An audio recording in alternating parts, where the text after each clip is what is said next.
Good evening. Good evening. I'm Florent Hatsiai and I'm going to interview a Belgian who has worked in Kenya. So first of all, I will let him introduce himself. My name is Chris Gijsmans and I am currently having a company in Belgium, but since 2 years now. And before that time, I worked for about 10 years on the African continent, mainly in Kenya. Okay. And for what company did you work there? Siemens initially, which later then transformed into Nokia Siemens Networks. Okay. So my first couple of questions are about how it was to live abroad.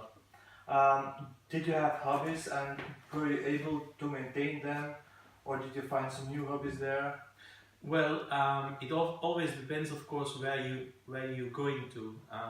Africa is a third world country, so I had a very specific hobby which was model training, and obviously the specialized shops for that were not present in Kenya, so I had to let that one go.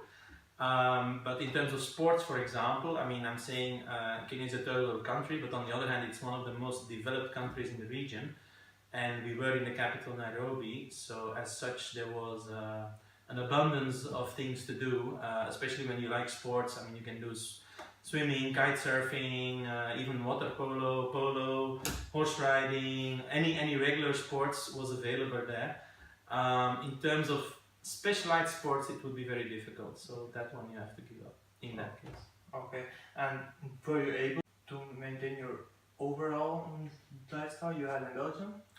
Well, I was working for Siemens, which is a very big company, and they have a particular policy which is directed to maintain your quality of life. So what they do is they use a company that does this benchmarking. They investigate what extra budget you would require to retain the same quality of living, the same lifestyle you would have in Belgium, and they would compensate that with extra monetary funding.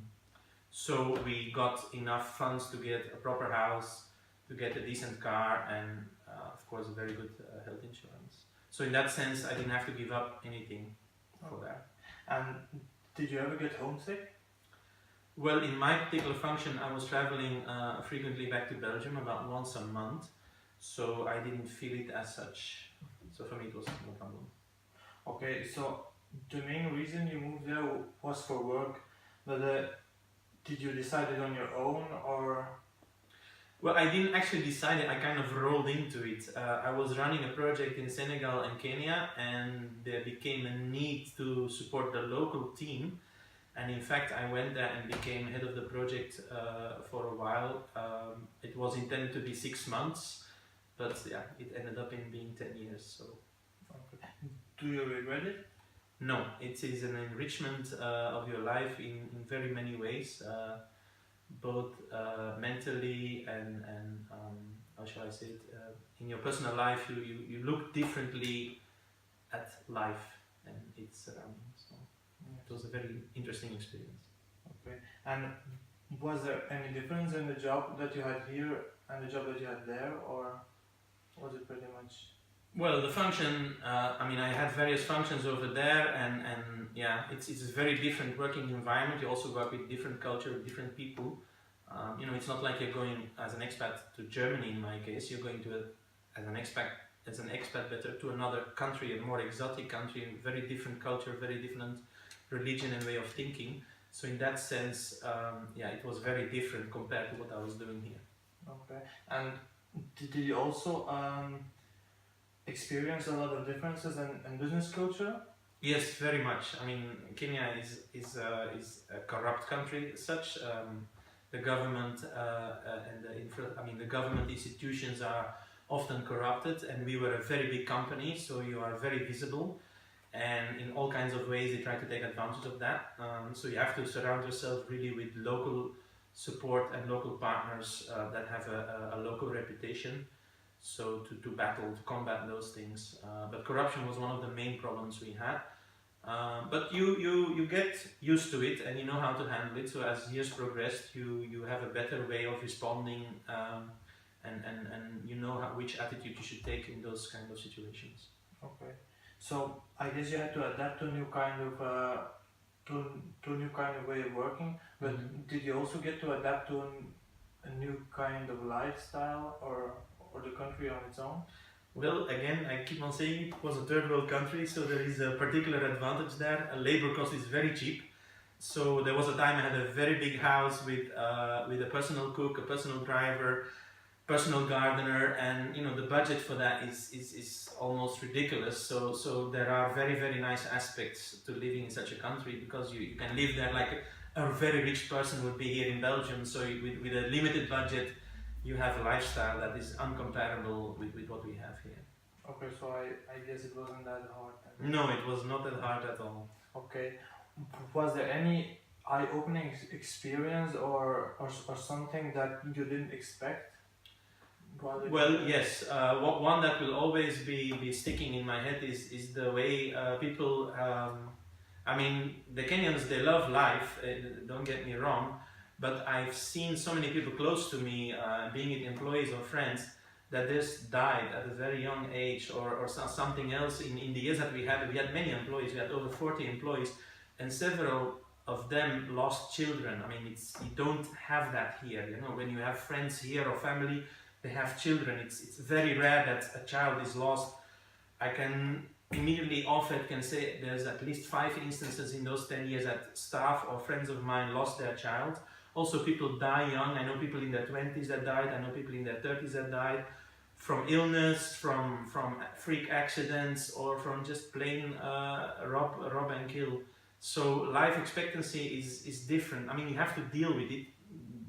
When you're used to it, it's easy. But for me, it will always stick in my head how easy a life can be lost there compared to here. I mean, here you can also lose your life in an accident, but there it seems to be a factor 10 more risk. Yeah. Which is also one of the reasons I didn't want to stay there forever. Yes.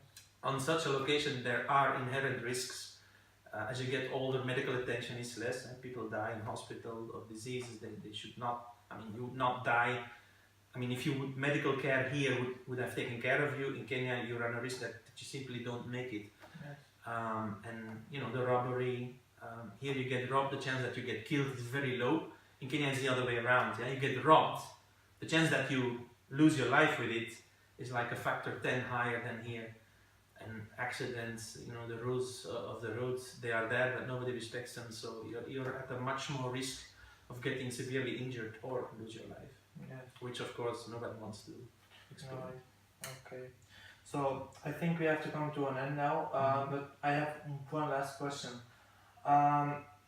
Would you do it again? And if you could give any piece of advice, what would it be? And also, knowing with what you know now, is there anything that you would have done differently, or? Okay, those are many questions. Let me try to answer that. First of all, I would recommend anyone that is young and has the opportunity, because of course you need to have a certain preparation and a mindset for it. I would always recommend it. It really develops you more, not only in your career, but also as a person. Respect for life, respect for anything in the world that is around you. My recommendation would be know what you're getting into. I mean, I was lucky. I went there very frequently before I actually went to settle there. So in my job, I was traveling up and down a year, so I knew very well what I was going into. You have to be able to adapt to the local customs and way of life. If you can't do that, I mean, I've seen people failing there. So there are a number of conditions that you have. I wouldn't recommend certain countries to go there with the family. But okay, it really depends on your destination. But in general, I would definitely recommend it. But on the other hand, know what you're getting into. Okay. Would I do something different? No, I've really enjoyed it. I think both on a career and a personal level, I extracted the maximum out of it. I am very happy to be back here. But those 10 years, I will always cherish them as a very interesting and very entertaining and very nice period in my life, both career and on personal level. Okay, that was it. I would like to thank you for sharing your story and time, and I wish you a lot of success in the future. Thank you very much, Mark. Thank you.